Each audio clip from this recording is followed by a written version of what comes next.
What if you could change the way your body feels, looks, and performs in just 30 days by cutting out one thing? Sugar. For many, sugar is a silent addiction. It hides in bread, sauces, snacks, and even so-called healthy foods. But what happens when you stop eating it completely? Day 1 to 3, the withdrawal phase. In the first few days, your body reacts. You may feel tired, irritable, even anxious. Headaches and cravings hit hard. Your brain, wired to depend on sugar for dopamine, protests.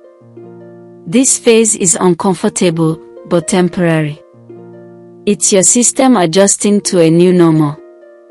Day 4 to 7, stabilizing energy. By the end of the first week, blood sugar levels begin to stabilize. Energy crashes fade. Instead of spiking and dropping throughout the day, your energy becomes consistent. Many people report sleeping better and waking up clearer. The fog begins to lift. Day 8 to 14, skin starts to glow. With less sugar in your bloodstream, inflammation decreases. Acne, redness, and puffiness begin to reduce. Your skin starts to look brighter and more hydrated. This is when the outside begins reflecting the inside. Day 15 to 21, emotional balance and reduced cravings. As insulin levels normalize, mood swings become less intense. You feel more emotionally stable.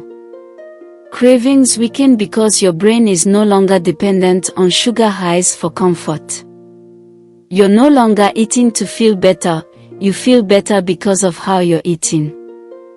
Day 22 to 30, real body change begins. Your body becomes more efficient at burning fat for energy. Bloating disappears. Your clothes fit better. You may even lose a few pounds without trying. But the biggest transformation isn't physical, it's psychological. You gain control. After 30 days, you're not just healthier. You're stronger, clearer, and more focused. You've lowered your risk for diabetes, heart disease, and inflammation-related illnesses. You've trained your body to thrive without the constant need for sugar. Giving up sugar for 30 days is more than a challenge, it's a reset. And once you've felt the difference, you may never want to go back.